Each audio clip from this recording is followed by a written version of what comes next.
সমাজের সাধারণ মানুষ হোক, যেতে খামারের মানুষ হোক, আল্লাহর জালালিয়াতের সামনে যেতে হবে। কিন্তু আল্লাহর কাছে গিয়ে মানুষেরা আল্লাহর কাছে বিভিন্ন উপহার পেশ করবে। একটি হাদিসের মধ্যে রয়েছে, প্রেসিডেন্টকে যখন ডাকা হবে, রাষ্ট্র পরিচালককে যখন ডাকা হবে, প্রধানমন্ত্রীকে যখন ডাকা হবে, আল্লাহর জালালিয়াতের কাছে আসবে হিসাব দেওয়ার জন্য। তখন বলবে, এই প্রেসিডেন্ট, বাংলাদেশের প্রেসিডেন্ট, ভারতের প্রেসিডেন্ট, পাকিস্তানের প্রেসিডেন্ট, দেশের প্রেসিডেন্ট, তুমি আল্লাহর ইবাদত করো নাই কেন? আল্লাহ হুকুম আদায় করো নাই কেন? তখন বলবে, আল্লাহ, আমি তো রাষ্ট্র পরিচালনা করেছি, এত বড় রাষ্ট্র, সেটা পরিচালনা করতে গিয়ে আমি বিভিন্ন হিমশিম খেয়েছি, কারণ আপনার ইবাদত করতে পারিনি। তখন অনুবাদ করতে গিয়ে, রাষ্ট্র পরিচালনা করতে গিয়ে আমি হিমশিম খেয়েছি, এত বড় একটা রাষ্ট্র পরিচালনা করতেছি, সেজন্য আমি আল্লাহ আপনার ইবাদত করতে পারিনি।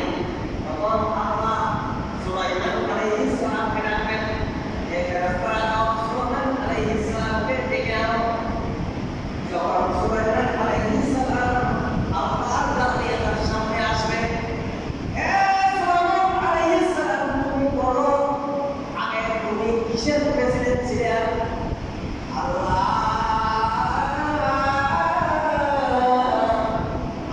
আপনি আমাকে এত বড় প্রেসিডেন্ট বানিয়েছেন, আমি সিনিয়র প্রেসিডেন্ট, মানুষেরও প্রেসিডেন্ট, বাতাসেরও প্রেসিডেন্ট, কাদর বিভাগের প্রেসিডেন্ট, গণতন্ত্রের কাপালুরও প্রেসিডেন্ট, ওনার সৃষ্টি জগৎ যতটুকু আছে পশু পাখিরও প্রেসিডেন্ট, মাছেরও প্রেসিডেন্ট।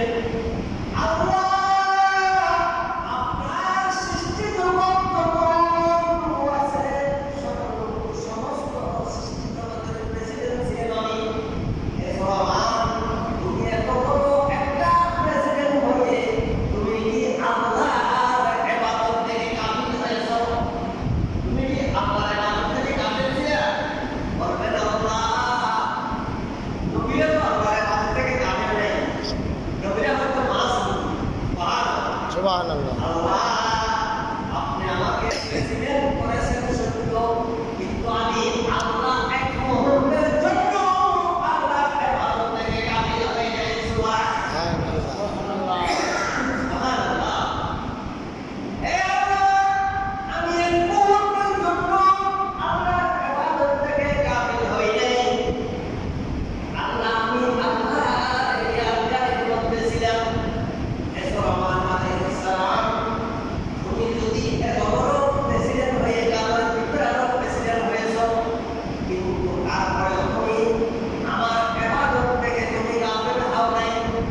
আর এই ব্যক্তি যদি বাংলাদেশের প্রেসিডেন্ট হয়ে রাষ্ট্র পরিচালনা করতে গিয়ে হিমশিম খেয়ে আমার ইবাদত বন্দেগী করতে পারে নাই, সুতরাং এই ব্যক্তি মিথ্যা করতেছে, মিথ্যা করতেছে, এই ব্যক্তি কাফা, হাদিসের মধ্যে রয়েছে কাফা, কাফা রয়েছে। এই ব্যক্তি কাফা, তাকে জাহান্নামের শিকল দিয়ে, জাহান্নামের রশি দিয়ে, তাকে বেঁধে দিয়ে এই ব্যক্তিকে জাহান্নামের মধ্যে নিক্ষেপ করো। নাউযুবিল্লাহ। আপনি প্রেসিডেন্ট হলেও কালকে আমাদের দিন বলতে পারবে যে আমি প্রেসিডেন্ট ছিলাম, সেই জন্য আমি আল্লাহর ইবাদত করতে পারিনি, বলতে পারবেন না।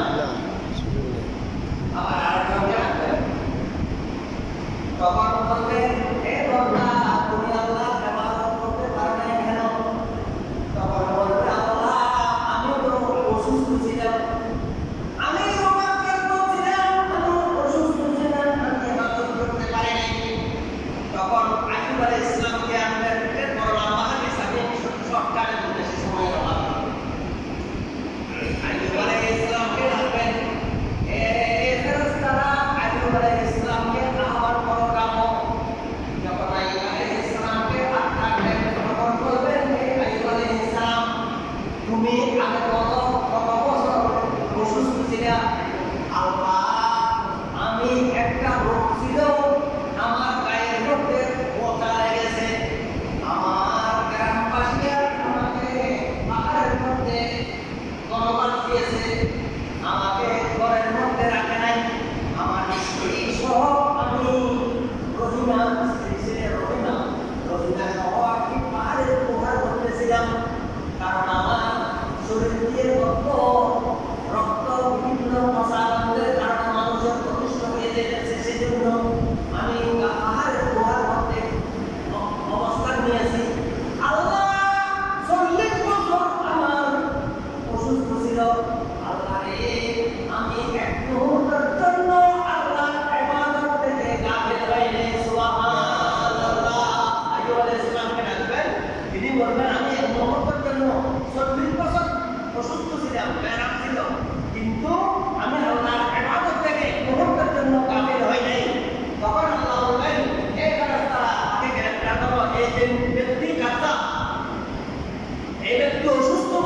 2 মাস প্রসূতিরা 10 মাস